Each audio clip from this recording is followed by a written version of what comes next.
Well, hello, everybody. It's Peter Dunn, and it's the Pete the Planner Show, live from my house. I'm snowed in. Indianapolis area got a full 10 inches-ish of snow, and so I'm stuck in my house.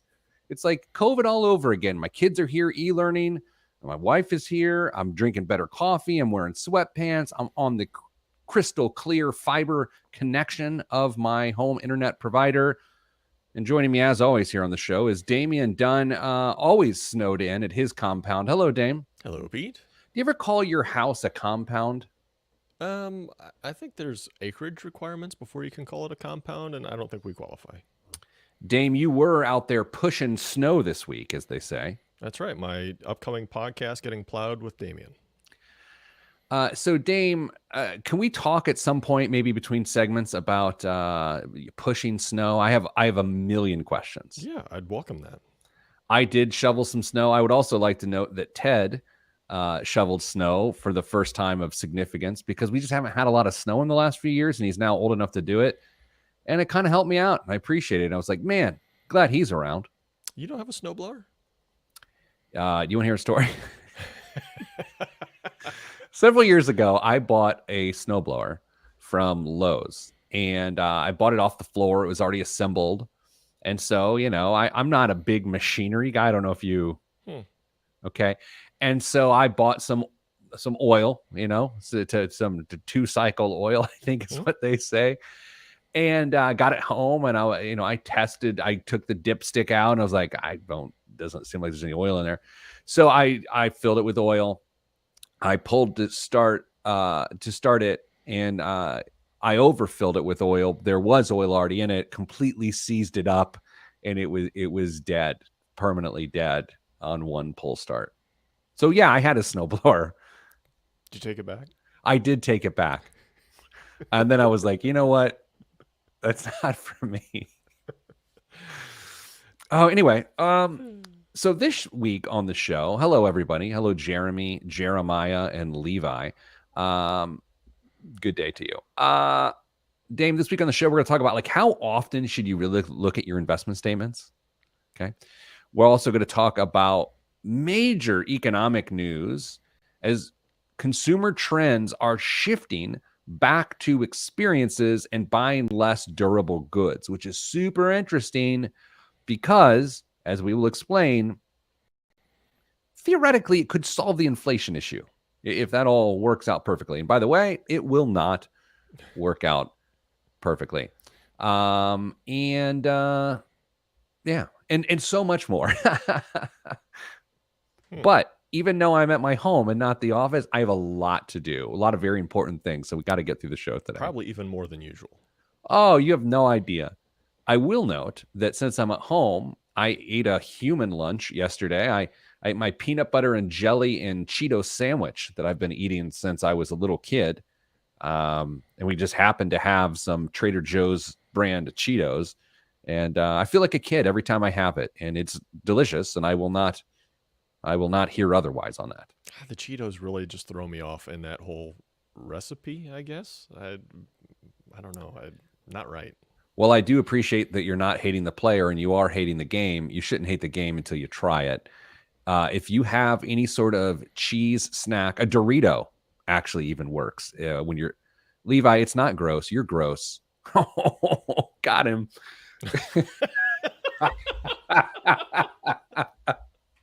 Oh boy.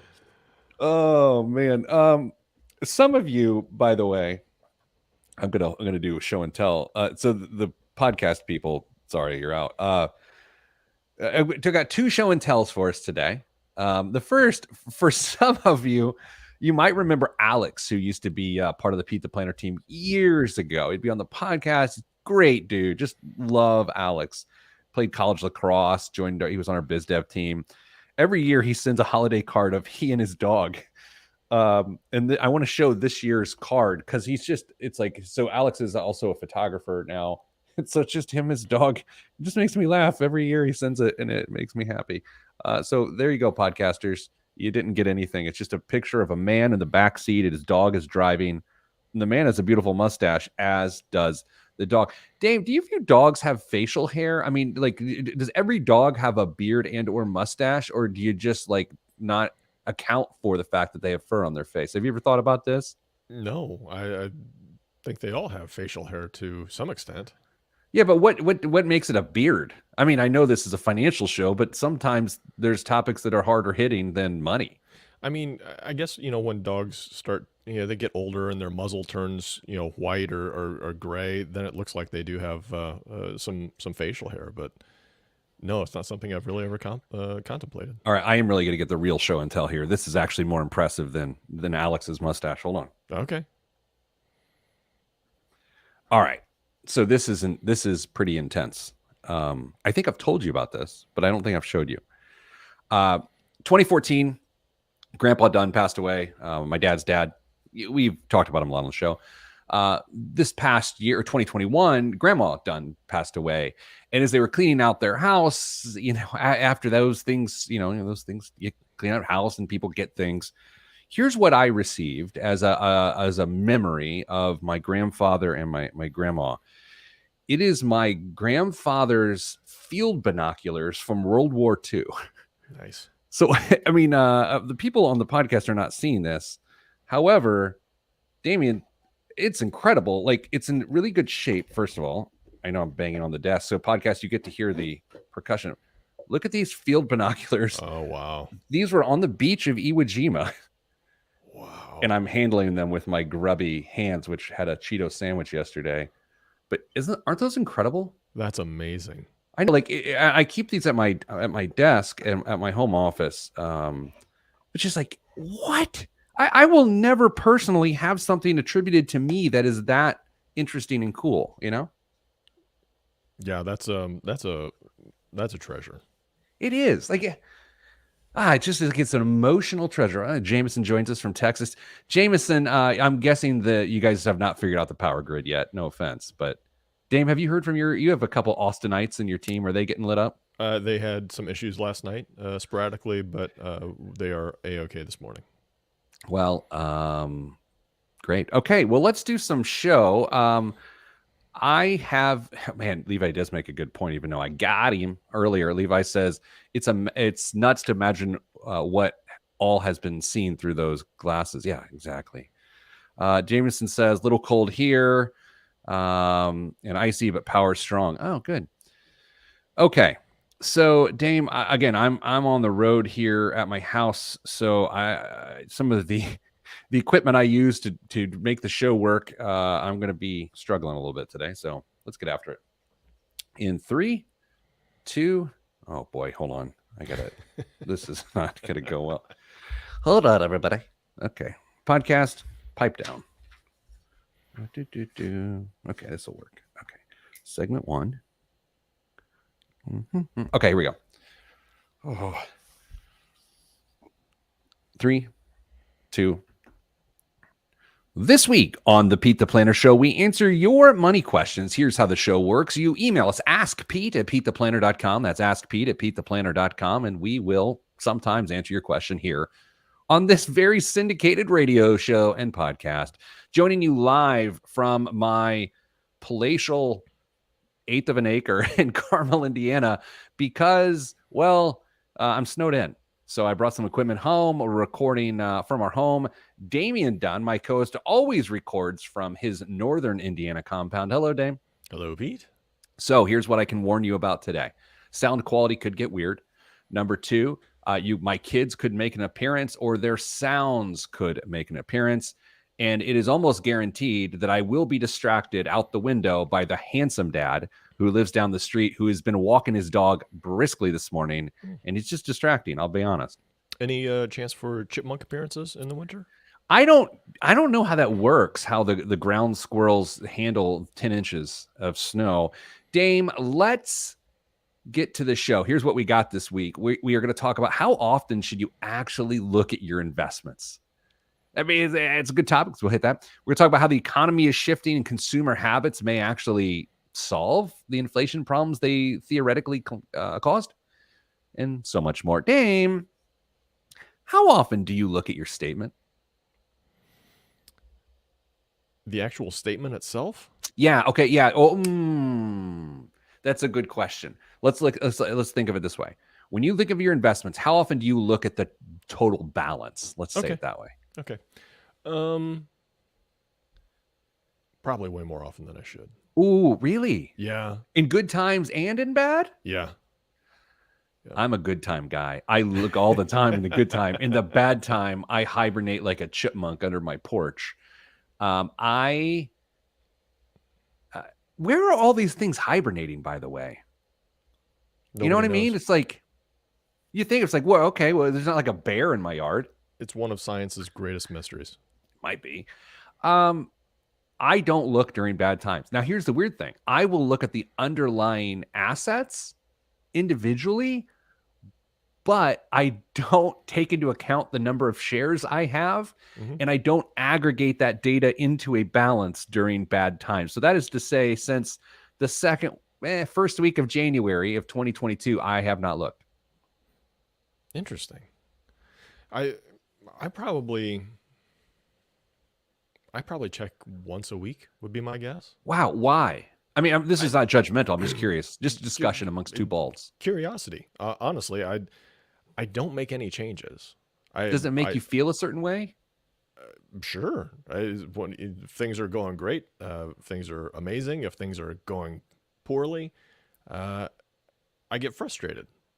But I also have a good grasp of what time horizon is, and that the history of the markets. This is just a blip in the radar, but um, yeah, I expose myself to way too many emotions by checking as frequently as I do. Yeah, the thing is, it's not like I would take action if I saw it. If it would actually, it wouldn't even ruin my day if I looked. It's just always been my habit. I just don't look during rough market conditions. Although that being said, here's what I'm willing to do right now on the air. I'm willing Ooh, to look at ooh, my balance right now ooh. on the air. Are you ready to go? I'm Yeah. logging in. It's facial recognition. Okay, so I'm going to try to get my face up to the screen. Oh, that was a mistake. Why did I do that? Because it makes for good radio. Oh, no. Oh, no. Oh, no, I'm sad. Why did you let me do that? Because I had a feeling I knew what the results were going to be, and Oh, yeah, it's not great. I mean, I'm down on this account 13% since year end. Really, year to date, you're down 13. Yeah, but I've got a couple positions specifically that are just getting Yeah, I know one dog of them. walked. Yeah.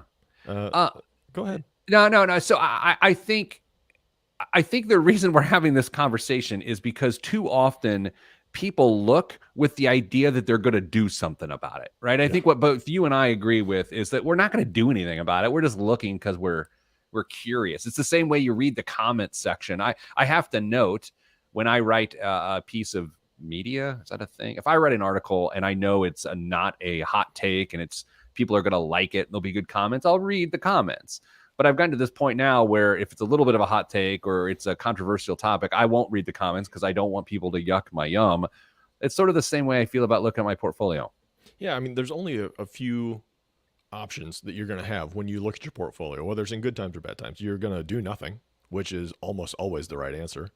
You're going to make an informed decision and that is wise for whatever situation you're in, or you're going to make an emotional decision, which is the worst thing that you can do. Right now, it would be very easy for people to look at their portfolios, look at some uncertainty that they perceive in the markets or the economy or geopolitical stuff and say, you know what, I'm just taking this money out and going to sit on it. That would be an emotional decision. You might convince yourself that it's an educated decision, but it's probably more of an emotional decision, and that could come back to bite you big time. So if you're going to check it frequently, you better be really comfortable with just sitting on your hands and groaning like Pete did just a couple minutes ago and being happy with it.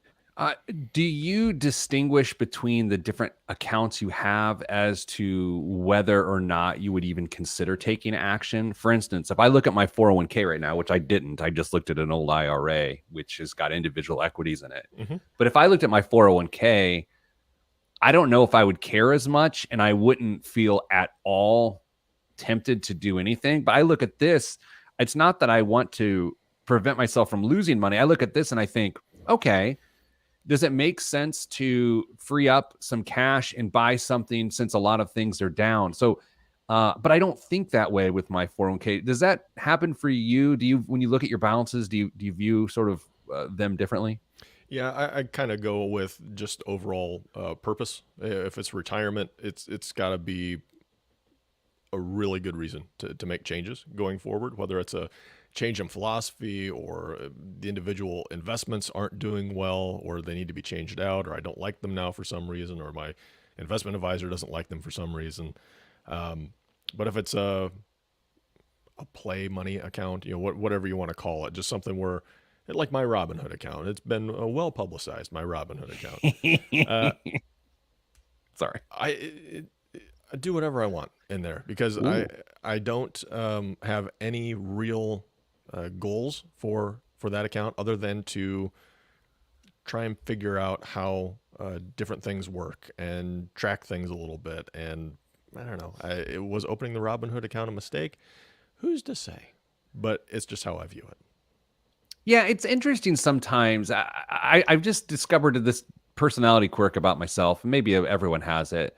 When I know something's not going well, I just don't want to look at it. Like if I like currently right now, I'm a little thick.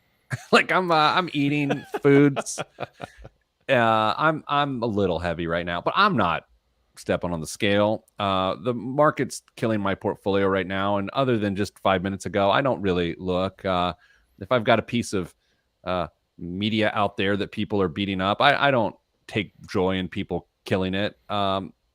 Is that just me, or is your personality trend the same way? If things are going bad, do you look or not? I'm an all-weather looker at this point. The question now for you, Pete, is when do you think you'll look again? If you get a nice little run in the market, will you look back? Oh, that's a good point.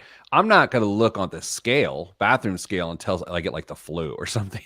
The market.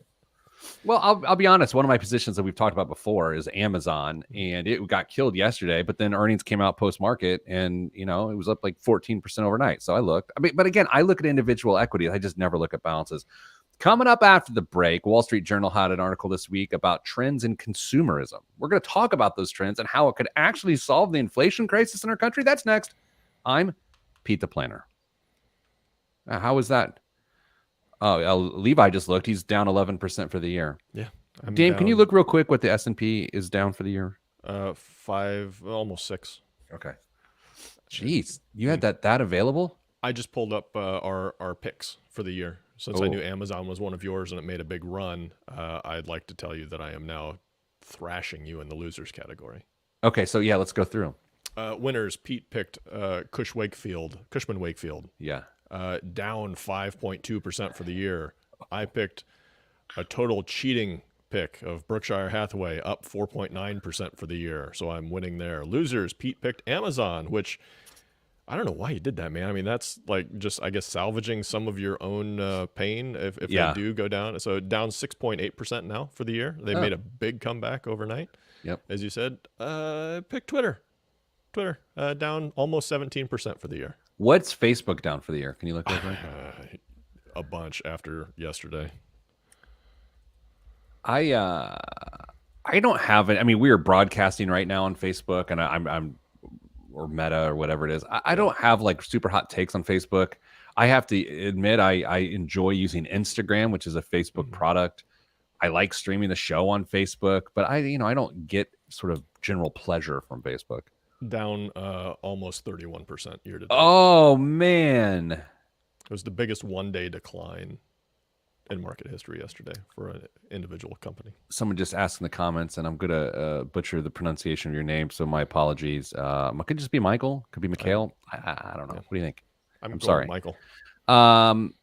Is that why Amazon is increasing Prime fees? Potentially, but I will note that the increase in Prime fees did lead to overnight bump in the stock price. So that's good. Jameson, listener of all-time best listener, 401k is down 5.65 year to date. That's not bad. I mean, depends on the allocation. It's true. I mean, Jameson's much older, so he's more conservative. Exactly. I'm just kidding. All right. Jeremy just looked at his pilot. Jeremy 7-3-5-3 down. Hope he's not flying. Yeah. Don't listen to the show. You know what? You could stream the show over one of your planes. Oh, it is Mikhail. Nice. Sorry, I was wrong. Damien doesn't know what he's talking about. Can you imagine if Jeremy streamed our show to all of the fuselage? Like there's the cabin. Like there's airplane terms that I don't really know that I just throw around. Yeah. He's on the flight deck. I don't think they call it the cockpit anymore. Probably not. I don't understand why it ever was the cockpit, but I do understand why it is no longer the cockpit. Yeah, it would be interesting to know the background of why that was called the cockpit.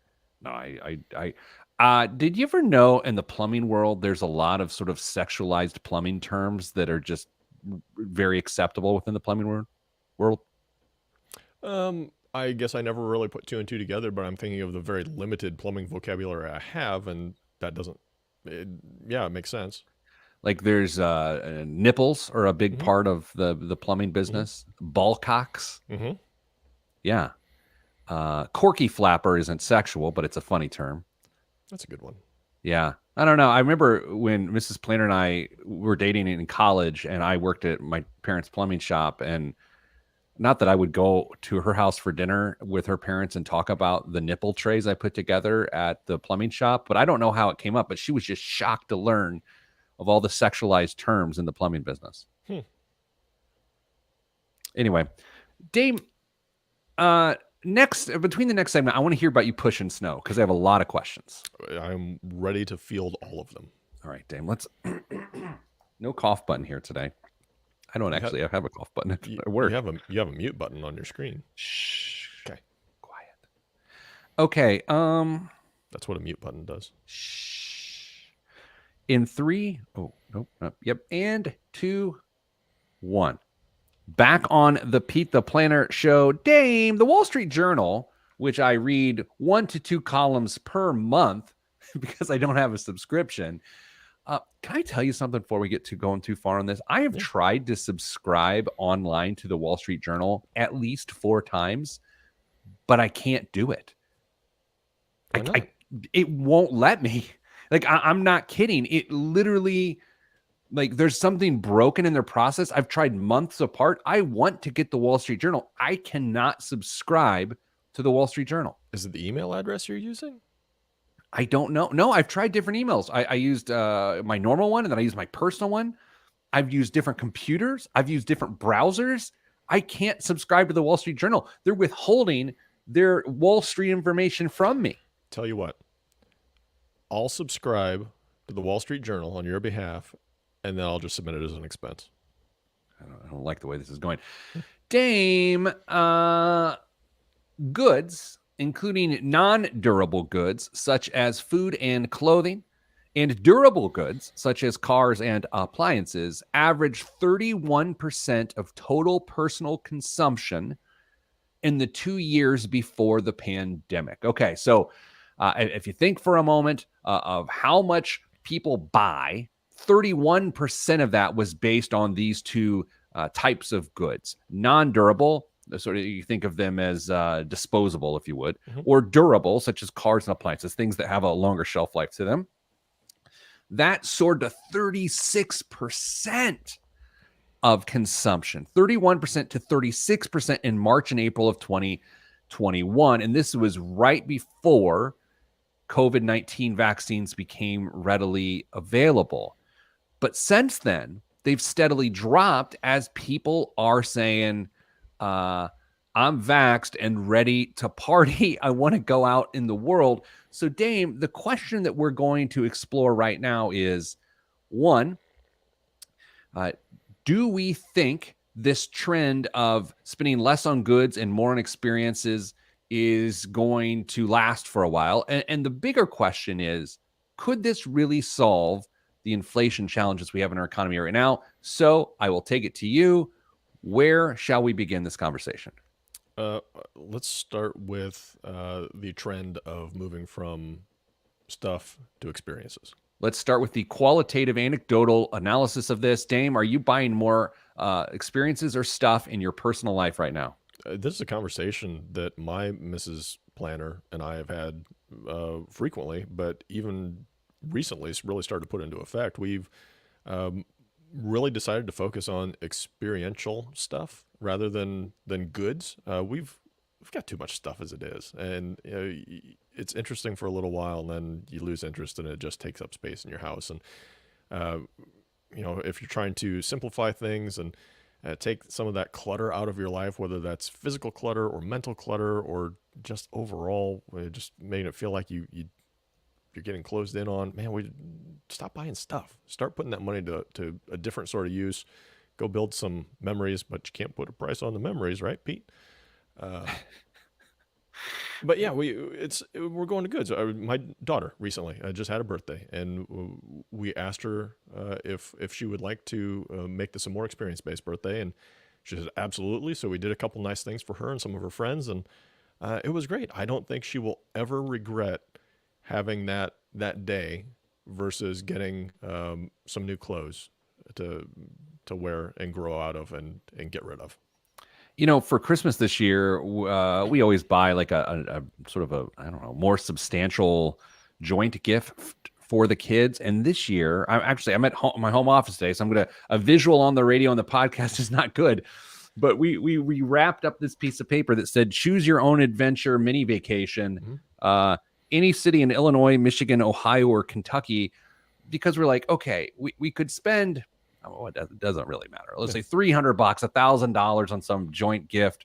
Like we could get a 3D printer that would sit in my home office, and we'd make like a trophy for our fantasy football league, and then it would just sit there. Or we could get out of the house, and I don't know. I just feel like more people are going to want to do that. I also have to note, and these are all work trips, but I have 5 work trips planned over the next couple months, and a personal family vacation. So like people are like ready to go. Like I do think there will be fewer goods purchased, which I think could influence how people invest, and B, it could influence how this economy comes back. Yeah, I don't disagree whatsoever. Some people have been traveling, much more comfortable with traveling for a while, but as the other half or whatever percent of the population starts to feel comfortable getting out and getting back into their lives and experiencing things, we're going to see people getting out and about, and hopefully that means local restaurants are being taken care of a little bit more, and travel destinations who are heavily reliant on travelers and income that way are taken care of. So it'll be interesting to see how the cash flows change. And then maybe if these behaviors and preferences stick long term, maybe we become a less goods consuming society and more of an experience based society going forward. That'd be really interesting. I am curious as to how the grocery business has changed in the last 6 to 8 months, as people are out and about, and obviously Omicron was not helpful in that regard. I bet they had a boost again. And I do think when this is all said and done, whenever that is, it will be fascinating to look at the economics of all this, of what it did to the grocery store business, uh, and how it changed things like carryout and services like DoorDash or Grubhub. Like, I mean, we're talking about some life-changing economic events that could last for a while. If you think about Uber and Airbnb, some believe those services really grew out of the Great Recession because people wanted to hustle and get back on their feet, and the sharing economy sort of was rooted in that. It is curious to think about, like, well, what changed? What new things are on the horizon because of COVID times? Yeah, we just aren't 100% sure on where that's going to go, but there's as you said, there's plenty of opportunity for people to kind of reimagine their futures at this point. We kind of went through this period where we were forced to do X, Y, and Z, and now that it feels like the reins are coming off a little bit, and we're going to be able to get out and explore and live somewhat of a normal life again. I think we're going to really have a different feel going forward. Okay, so what about inflation though? Because inflation has been kicking people in the face. By the way, I don't know why I'm doing this. I was on Twitter yesterday, and someone from our office tweeted a live event I'm doing, and the topic was something about how people's income is going down because of all sorts of things. Government stimulus has gone away, so our incomes have sort of gone down in 2022, back to normal levels. And someone noted, yeah, and I only got a 1% raise this year, and I saw that, and I thought, I'm not casting stones here, okay? I'm not casting stones. What's the point of a 1% raise? Nobody wins. Nobody wins in that. No one wins. It is almost more of an insult than it is help. Like, you might as well not give anyone a raise. 1%. I guess if it's a real small business that's struggling and they're doing whatever they can to try and help their employees.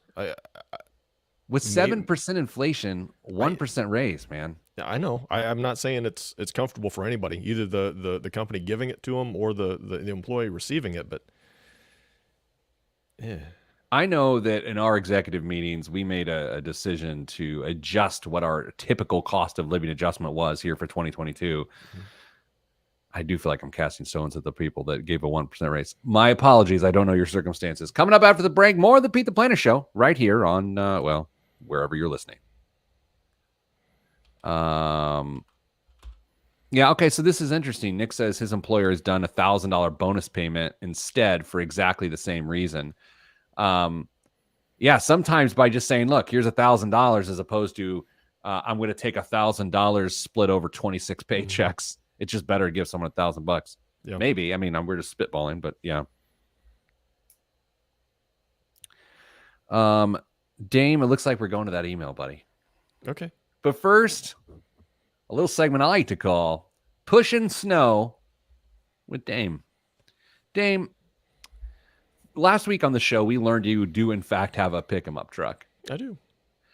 I was both not shocked to learn that, but also shocked that I didn't know that. Yeah, I guess I would have assumed that you knew that, but we've never discussed pickup trucks, and so I guess it's reasonable that you wouldn't know that. I feel like I deeply offended your wife by not knowing you had a pickup truck. Not deeply. But I just have to note something. Because I'm not rocking two screens today because I'm working from home. My email inbox is currently filling up, and I'm waiting on some very significant emails to come to me today. So here's what I'm going to do. I'm going to close that tab, because if I read an email and it's not, the show would be over. And so I'm showing restraint. Look at that. I appreciate that. Maybe. Dame, Pushing Snow. Okay, you have a 2000 what truck? 3. It's an old truck that has been used for plowing and salting and pulling trailers and mowers and all sorts of great stuff. But it still runs. So when it's just hanging out, let's say it is August 15th. It doesn't have the snow plow attached to it, right? No. The blade, they call it in the biz? Yeah. And so how long does it take to attach a blade to a pickup truck? A couple minutes tops. What? Yeah. You don't need a wrench? No. How do you do it? You've got a receiver on the front of the pickup truck, and you pull up to the plow. The plow slides into the receiver. You flip a couple hooks down, make 3 connections, go in, hit the button on the control module. It's a joystick anymore, and you're off and running. And who taught you how to do these sorts of manly things? Oh, my dad. My Papa Tom. I've been plowing lots and driveways since well before having a driver's license. Okay, so this is where I'm very interested in what's going to happen, because I do love the economics of snow. I have to admit, I love the idea that my neighborhood homeowners association has been sitting on plowing funds for the last several years because there hasn't been any snow to plow. And then my neighborhood is plowed. plowed.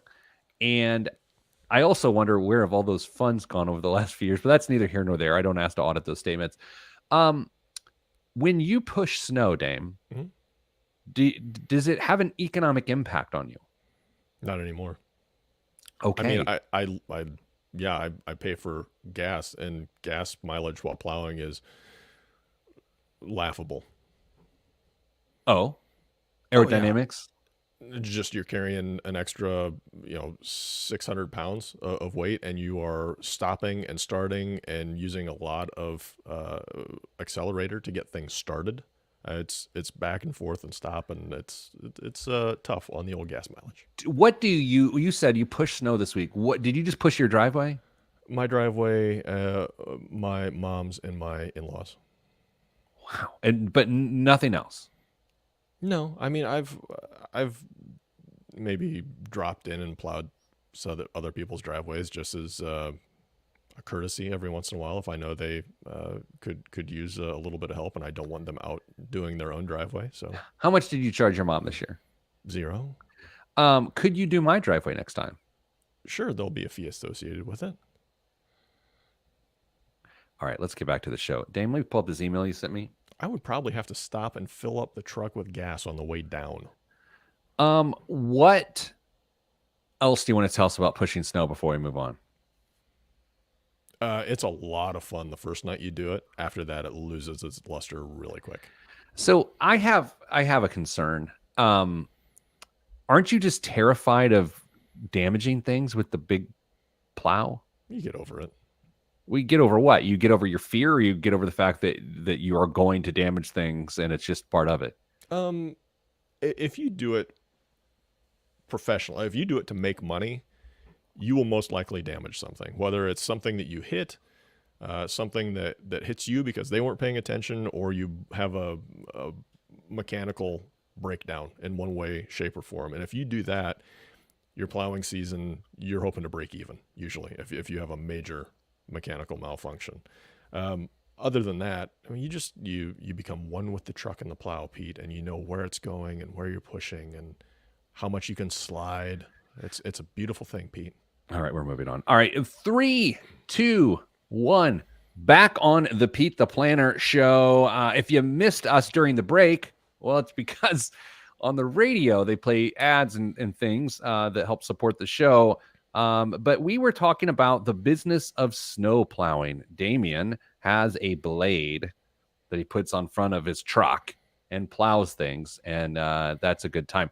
Dame, we got an email at the askpete@petetheplanner.com email inbox, and it says, Pete, we are very late in the game to start planning for retirement. I'm almost 50. My husband, well, he's 56. We just started our first IRA in February, I assume of last year, or maybe this year, and are each putting in $200 a month. Otherwise, we have no retirement whatsoever. So, Dame, from what I'm hearing so far, there's either $400 in there or $4,800 in there, depending on whether it was this February or last February, right? It was last February. All right, so there's $4,800 plus whatever the market did, and then recently took away. We own small businesses and kept having issues getting things started as we were living paid job to paid job. Feel you. However, we were in a bad accident and are getting a settlement, and we need guidance on what to do with the money and be super smart about it so we can survive retirement or ever retire at all. Dame, it's not that unusual. First of all, thanks for your email. It is not that unusual for people at 50 to realize, whoa, we haven't actually saved, whether it is an afterthought, I forgot, or man, just life dealt you circumstances in which it just wasn't feasible. Dame, does your answer for this person change based on whether it was an afterthought or just life dealt them a tough hand? I don't know if it changes all that much. We're in the same spot one way or the other. The result is you've become acutely aware of the situation and you know you need to change it. So if it was an afterthought, that's one thing. If it was circumstances beyond your control, maybe that's another. But you are where you are right now, and it sounds like it's going to be a priority going forward. So I'm not all that worried about how you got to where you are right now, rather than what you're going to do going forward. In situations like this, and there's two other circumstances that always make me think of this: when someone's getting out of significant credit card debt, or they did not a person did not fund college for their oldest child, and they got to figure out what to do, and they have a second child, at least a second child. Here's my first action step: are the behaviors, and that's not meant to sound judgmental, but it's reality. Mm-hmm. Are the behaviors or circumstances which led to the current conundrum still present? Because this is especially true with credit card debt, is that someone will make an effort to get out of credit card debt, but they've never changed the spending habits that got them into credit card debt. So they're likely to end back up in credit card debt. So Dame, I wonder with these people, it does seem like it's circumstances. And I can't say for sure unless I knew if they were making above living wage or not.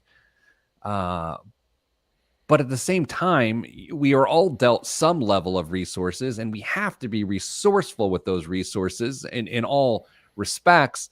And that seems like what it needs. And again, not judgmental. I'm just being honest. That does seem like it needs some improvement here. Here's my question, and I think I might be right. Are these people serial entrepreneurs? Because you realize that as you're trying to start businesses, sometimes it takes every penny you've got trying to plow it back into the business and keep it going and try and develop new lines of income, that you don't have time to save for retirement. And you think that, well, this business is going to be my retirement because I'm going to sell it down the road. Maybe they haven't had real good luck getting any of their prior businesses off the ground, and they keep finding themselves starting over. A new clean page, let's do it again. It's going to be right this time. We're going to get it right, and it's going to be everything that we want it to be. It's going to provide a nice income, and it's going to give us that retirement going forward. And they get up one morning at age 50 and 56, and they say, maybe we ought to look at another solution here, and we're going to open those IRAs and start putting it away that way and hope that our businesses succeed and grow to something that we can sell to supplement our retirement income needs in the future. Yeah, that's possible. I mean, that's entirely possible. I think the biggest issue here, besides behavior, is yes, you need to attack retirement from an asset building perspective, but you also need to put yourself on a path to eliminate obligations as you get closer to retirement. So you're sort of solving the problems from both directions. I am of the belief that most Americans who are off track get too one-sided at their approach, and their approach is, oh, we got to get some money. It's like, well, yes, but how about you get to a point where you don't need so much money, which is just a more reasonable approach for a lot of people, which is to say, what's going to happen with your housing situation and your monthly housing obligations as a 56-year-old in the coming 10 years? Are you close to paying off your mortgage? Are you renting? What does that look like? Clearly, it doesn't seem like there's a lot of savings. So if you're a renter, it's unlikely you're going to get a down payment for a home and start a 15-year mortgage process to be out of debt. I mean, that's not going to happen.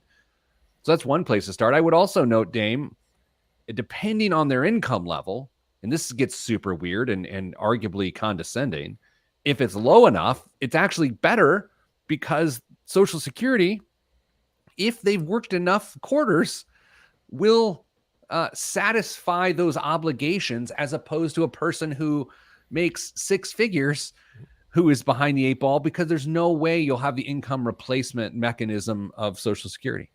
Yeah, Social Security replaces your income on a tiered system. So if Pete said if you don't make all that much money, when Social Security is applied to your situation when you retire, chances are it's going to replace a lot higher of a percentage of what you were making when you were working. So that's not a horrible thing. But then as you make more money, that gap is going to grow a little bit more and more, and it's going to be your responsibility to come up with a difference in funds. How scared, it's the wrong word. How concerned are you about this windfall coming to these people because of an accident settlement? And hopefully they're okay, right? We want these people to be okay in every respect. But do you get worried in situations like this when a windfall comes? I mean, I tend to, which isn't really fair. But the reality is, if a person doesn't have a lot of resources, then they're probably not used to dealing with excess resources. And so I don't have a lot of hope. What do you think? I'm more optimistic for them because they're asking questions now, True. rather than thinking that they're just going to do what they feel is best and go forward. And they seem to have a desire to make this money stick because, as they say, they want to be able to survive in retirement if they can ever retire at all. So it makes me optimistic that with a little bit of guidance, they're going to hopefully be able to keep their hands off of it and let it grow. I have an unhelpful comment. Please. I tend to, this is judgmental. Yeah.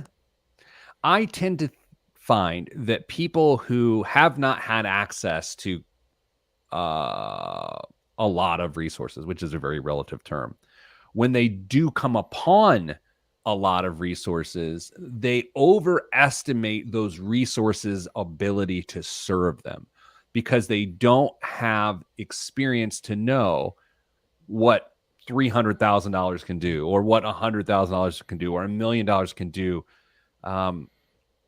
I mean, look, it's not that different than professional athletes that I used to serve when I was an investment advisor. You have a signing bonus, and it's like it's more money than you could have imagined, but it isn't enough money in many respects to continue a particular lifestyle for the perpetuity of your life. Yeah, that gets into a lot of sociological issues as well on the environment that you grew up in and the things that you were surrounded by, and what you have been conditioned to do and how you value those relationships around you as well. So, I may not have been part of that growing up, but I understand it on some level as well. But you're exactly right; it can absolutely submarine what would be a windfall. Coming up after the break, the biggest waste of money of the week, a historical one. It's actually pretty darn interesting. Don't miss it. It's next. I'm Pete the Planner. I always like when I'm like, this one's actually interesting. It sort of dismisses the last 12 years of biggest waste of money. Not all 12 years. Let's play a game called What's on My Desk. Okay. Let's play a game called What's on My Home Desk. The instructions to my Weber grill, which I recently got a new grill. So instructions to that. And then the next thing I will show you is a book that my father-in-law bought me for Christmas, Renegades. It's a book between Barack Obama and Bruce Springsteen. They just talk to each other about music and careers and things. I've yet to crack the spine on that thing. Nice gift. Certainly appreciate it. I appreciate President Obama. I've read all of his books. Not a big Boss fan, though. I'm not a big Bruce Springsteen. I have nothing against the Boss. I'm sure he's great. I liked Courtney Cox in his video years ago. Don't know a lot about him. I know his daughter was an equestrian Olympian, but I don't know a lot about Bruce Springsteen. Yeah, I just no, I don't have anything valuable to add there. Well, all right, Dame, let's do the final segment. Now, this is going to be a little tricky because I have to, I'm on one screen, everybody. I'm on one screen because I'm at home. I will note during that last segment, I did not get distracted by the handsome dad walked by. You should see him. He works out. He's got just like a ravishing smile. You don't care? I'm not as beauty's beauty, man. I don't disagree with that. Don't disagree with beautiful, that. I mean, man. Like if I were to say who's your favorite Avenger, you'd almost certainly pick Chris Evans. What? Maybe. Oh wow. Just beauty is beauty. I mean, who's your favorite? Who's the most beautiful Avenger? Is that is this getting weird? What's happening? No, you just said beauty is beauty, and I was if you were going to pick there are female Avengers, but you went to a male Avenger, so you're just recognizing that beauty is beauty. I don't know what's happening. Chris Hemsworth. He's an attractive man. Okay. You think anyone ever looks at you and they're like, wow, I feel sweaty? Anyone ever think about that about you? No. No one ever thinks about that about me either. It's okay. Well, we have other qualities. Sure. don't think so. I don't think we do. Okay. Okay, this is gonna be hard. There's my Yoda, sir. Okay, hold on. This is hard. I cannot believe my kids did not bother the show today. Well, you still got one segment to go. Okay. All right, I'm gonna try my hardest here. Okay. And oh boy. Okay. Here we go. And are you ready? 3, 2, 1.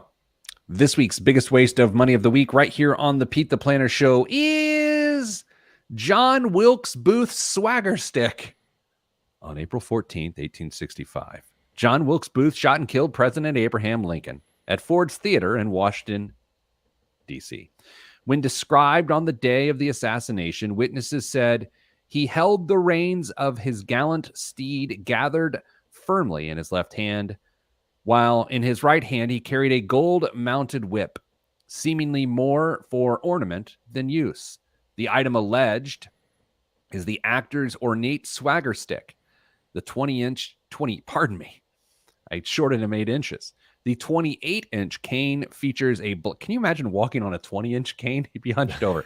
The 28-inch cane features a black wooden replacement shaft, with a gold-plated handle in the shape of a horse's hind leg. It's engraved Neil Bryant to J.W. Booth. This feels like the subplot to National Treasure. It does. And was said to have been one of his prized possessions, having appeared in 11 different photographs of the assassin. It's a historic artifact that is currently up for bid. So, I mean, Dame, here's the thing about a cane that's got a golden horse hindquarter as the handle that was arguably involved with the assassination of a man that's on the penny. I mean, would you feel bad about buying this? Only because I think it would be somewhat of a waste of money, because you're not going to do anything with it other than, put it in the umbrella thing by the door. I want to do a thing here. I'm imagining right now that I've purchased this, and I want to talk to you about how awkward it would be. I invite you over after you've finished plowing my driveway, and I invite you in. I'm like, hey, good. What's your name? Damien. Good. Yeah. Thanks for the driveway plow. I want to show you something. I just got this, and that's me walking. I walk in, and I'm like, hey man, check this out. And you're like, oh, what is that? It's weird looking. It's like, no, this is a stick that an assassin had when he assassinated the president of the United States. And so imagine that you're in the situation, Dame. Like, what is your honest reaction to someone showing you, oh yeah, man, the assassin who killed a man was holding this, and now I own it. I bought it. What do you think? I think it was really cool, actually.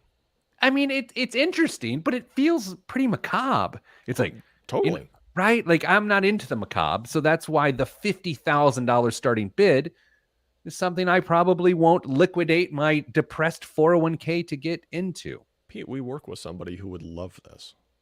We do? You don't think so? I'm trying to think who would be. They listen to podcasts about stuff like this all the time. Oh, the murders? Yeah. Yeah. We have some murderistas on our staff. This is a staff. Anyway, Dame, what's in the news this week? Pete, wait, did you just do the... You just did the Dame, but you did Pete. I did. That was fun. Do you do your own taxes? No, I did 1 year, and boy, oh boy, was that a mistake. It was a massive mistake. Did you get love letters from the IRS? I don't know what happened. I just remember, I think I tapped out and ended up calling in help. I don't know why. It was the guy did them before that. And for 1 year, I was like, I'll do it. And then it was like, I failed. And then I got him back to save me. He's been my guy ever since. Fair enough. But I may have something that might make you reconsider. Oh, okay. What is it? If you use TurboTax to file your taxes, you now have the option to deposit your refund directly to a Coinbase account. The money can either be used or be deposited in US dollars or be sent to your account already converted to any of the 100 types of cryptocurrency available. Coinbase says the choices include stable coins that are pegged to a real currency. Please note that real currency, and fluctuate much less than typical crypto coins. You won't be charged with any trading fees if you choose to get your refund in crypto, but you'll still be able to immediately convert your money into the cryptocurrency of your choice if you opt to get it in USD first. I mean, people could do whatever they want. I mean, really, do whatever you want. I mean, free. But like, come on. The weird thing is, I'm sitting here thinking as you're reading that story, like, should something like this be regulated? Because I'm not like a hardcore regulation guy, but I also think there needs to be some regulation so people don't get hurt, because this seems like a problem. It could be a big problem. There's actually a bill that was introduced on Thursday that would exempt Bitcoin transactions from tax obligations if the associated capital gains are $200 or less, which opens that up to being allowing Bitcoin to be used more of a currency in more transactional ways. But right now, as it stands, every time you sell Bitcoin, you're generating a capital gain event. Can I admit something? Yeah. I cheer against Bitcoin as much as I used to cheer against Tom Brady. Really? Yeah. And I'm just being honest. And I don't love it about myself. Can you imagine the confusion that would have happened if Tom Brady had gone to Indianapolis instead of Tampa Bay? I could have gotten over it at the parade. Oh, one of those guys. What else was in the news? Well, do you want to go to college or talk cars, Pete? Let's talk cars, because I know you know what? I'm a big carb guy. Carb? Yeah, but carbohydrates. Oh, I thought fuel injection versus carburetors. I thought we were going to have a little discussion on fuel injection there. Nope. Used car prices may be starting to soften, the research is suggesting. After surging through the pandemic by as much as 50%, prices in the used car market showed some easing in the last 3 weeks of January, according to car shopping app Copilot. For cars that are 1 to 3 years old, a category that has driven much of the price jump, the average cost is, Pete, guessing game? Is the dollar cost of the car, or like the decrease? The 1 to 3 year old car, what is the average selling price for a used 1 to 3 year old car? I'm about to embarrass myself and probably my entire family and our organization. Are you ready for this? Yes. $24,500. So close. $41,121. Well, I actually feel good. Like, I didn't want to overestimate and people call me bougie, so I'm glad I underestimated. Which is down a little bit from the high of $42,000 in early January.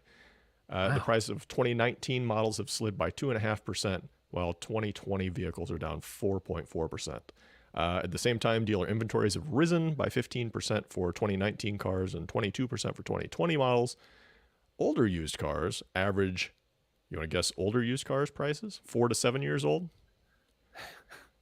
$24,500.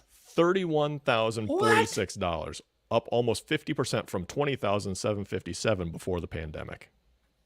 That's crazy. Yeah. Well, I mean, how about an old truck that has a snowplow on it? What if you like? Here's a question: if you had to or wanted to sell your plow and truck, what do you think you could get for it? Honestly, do you know these things? I looked probably last spring, and it was unbelievable. It would have been like between $10,000 and $15,000. Wow. Yeah, it was crazy. Absolutely crazy. Do you have time for one more story? College. Yeah. Okay. Michigan University sent email notifications to thousands of students notifying them about a scholarship award valued at $48,000. Nice. The email was sent in error. What school is this? Oakland University in Rochester Hills, 28 miles outside of Detroit, Michigan, learned that due to a human error, their undergraduate student application system sent 5,500 admitted students email notifications they were awarded with one of the university's highest awards, the Platinum Presidential Scholar Award, valued at $12,000 a year for 4 years. That seems bad. Yeah. You know, and here's the thing. That's unfortunate, but all those 5,500 people shouldn't be entitled to that. They can get over it, but there's going to be some sort of weird class action lawsuit. Yeah, totally. They weren't the only school either. But go ahead. Dame, thanks for being on the show this week. Everyone else, thanks for listening. Stay safe, stay warm, stay off the roads if they're bad. I don't know if that helps. Sending good vibes. Good vibes are all within budget. I'm Pete the Planner. That's the show. I don't know why I started that. Why? No, I was about to say the other school that screwed up. Oh, who was the other show? School screwed up. Central Michigan University. Oh, okay. I don't know anything about that. Rick Swink makes it in. Rick, thanks for being here. Podcast people are like, man, I got to hang out with Rick. I'm like, Dame, last week after the show, you're like, oh, do you know Rick? I'm like, no, I just love the name Rick Swink.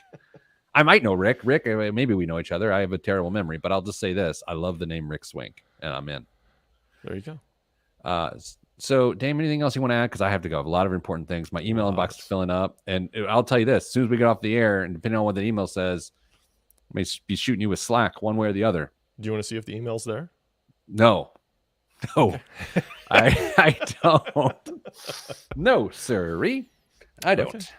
All right. Well, I will patiently wait to see if I will do this. I will send you a Slack either way. Just say no big deal or a big deal. Big deal. Yeah. Right.